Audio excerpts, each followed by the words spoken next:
जय Hind friends, welcome to my YouTube channel. तो कैसे हो आप लोग? उम्मीद करता हूँ कि आप लोग एकदम मस्त होंगे, एकदम बढ़िया होंगे। तो हम लोग लास्ट क्लास के आगे से फिर से क्लास स्टार्ट करते हैं। जैसे कि हम लोगों ने कॉमन नाउन पढ़ लिया था, उसके बाद आता है कलेक्टिव नाउन। कलेक्टिव नाउन के बारे में पढ़ते हैं आज, ठीक है। पहले मैं ये बता देता हूँ कि कलेक्टिव नाउन शब्द बना कहाँ से है। देखो, कलेक्टिव में यदि हम कलेक्टिव वर्ड बना है कलेक्ट से। कलेक्ट मतलब क्या होता है? इकट्ठा करना। कलेक्ट मतलब क्या होता है? इकट्ठा करना, एकत्रित करना। जब हम किसी भी चीज को या किसी भी आ, कोई भी ऐसी चीज हो गई, कोई व्यक्ति भी हो गया, अगर हम जब उसको कलेक्ट करते हैं तो उसका एक ग्रुप बनता है, एक समूह बनता है, एक कलेक्शन बनता है। उसी को हम क्या कहते हैं? कलेक्टिव नाउन कहते हैं। बात समझ आई? देखिए, मैं समझाता हूँ कि कलेक्टिव वर्ड कैसे बना है। ठीक, जब हम कलेक्ट में प्लस आई ओ एन कर देते हैं तो ये हो जाता है कलेक्शन। कलेक्शन मतलब होता है एक समूह। जैसे आप देखेंगे, जाएंगे साड़ी ओड़ियों की दुकान पे तो वहां पे लिखा रहता है कि कलेक्शन साड़ी घर। मतलब जब कई चीजों का मिलन एक साथ होता है तो वहां पे क्या होता है? वो कलेक्शन होता है, मतलब एक समूह बनता है। बात समझ में आई? और एक आप लोगों ने वर्ड सुना होगा, कलेक्टर। कलेक्टर साहब सुने आप लोग ना?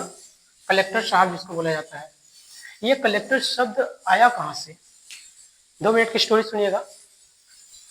जब हमारे देश में अंग्रेज लोगों का जब ब्रिटिश रूल था, तो जो मतलब फाइल वगैरह सब कलेक्ट करते थे, तो अंग्रेजों ने उनको शब्द दिया कलेक्टर। मतलब फाइलों को एकत्रित करने वाले को नाम क्या दिया? कलेक्टर। मतलब पुलिस में जो थाने में रखते हैं, मतलब फाइलों को क्या करते हैं? इकट्ठा करते हैं। वही कलेक्टर शब्द आज भी चला आ रहा है और उसी को हम लोग कहते हैं कलेक्टर साहब।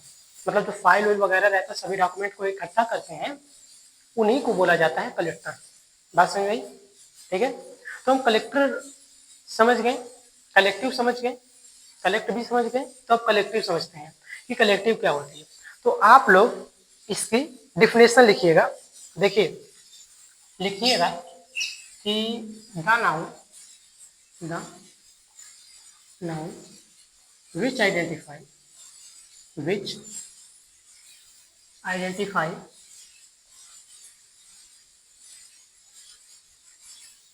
the noun which identify a group of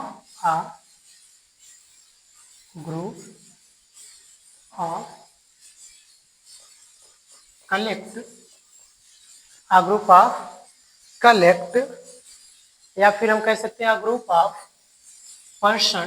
जरूरी नहीं है, group of persons or things, a group of persons or things or other creatures or other creatures। हो गया, ठीक है। ये क्या हो गया आपका? Collective noun. मतलब हम कह सकते हैं कि the noun which identify of a group of persons और थिंग्स और अदर क्रिएचर्स। क्रिएचर्स के आगे यदि आप और जोड़ना चाहें तो क्रिएचर्स ऑफ कलेक्शन थिंग्स, ये भी आप कह सकते हो। Creature of collection of things मतलब कई वस्तुओं का मिलना या व्यक्तियों का मिलने का एक जो समूह बनता है, उसी को हम क्या कहते हैं? Collective noun. बात समझ में? जिसमें एक अगर शब्द ऐसे आपको दे दूं कि कह दूं कि अगर लकड़ियों का, ठीक है, लकड़ियों का एक गट्ठर, ठीक है, अबेल ऑफ वुड, अबेल ऑफ वुड, इसका मतलब क्या हो गया? लकड़ी का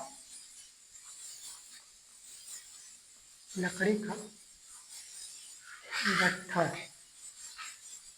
मतलब समझते, जब कई लकड़ियां इकट्ठा की जाती हैं तो वहां पे क्या होता है? लकड़ियों का एक समूह बन जाता है। उसी को अंग्रेजी में हम कहते हैं अबेल ऑफ वुड, अबेल ऑफ वुड।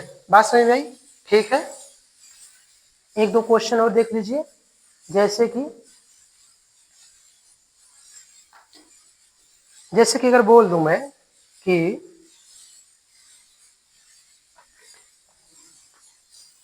एक बढ़िया क्वेश्चन आप लोगों को दिखा रहा हूं कि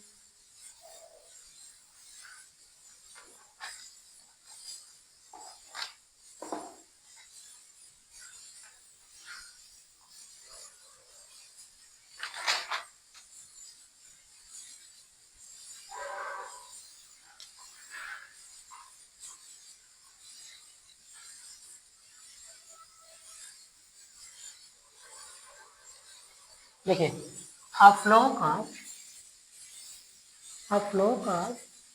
birds, जहां पे पक्षियों का समूह, यानी कह सकते हैं पक्षियों का पक्षियों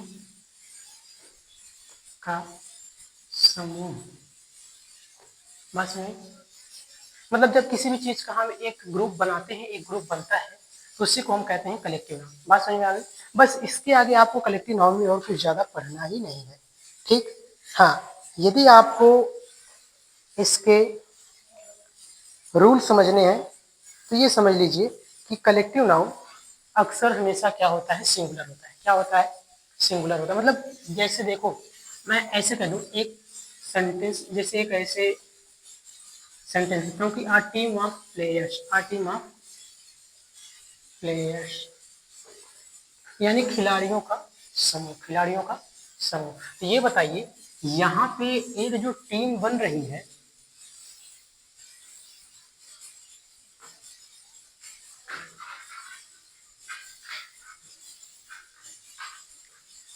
यहाँ पे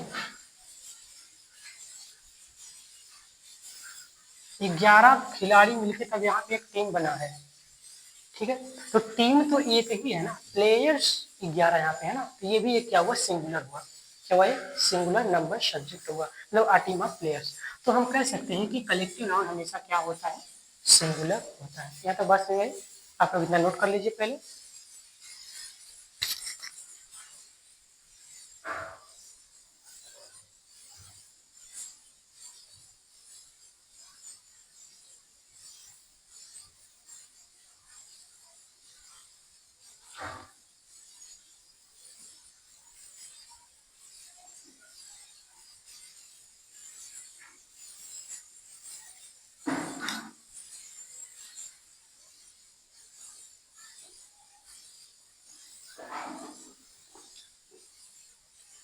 हो गया इतना, ठीक है।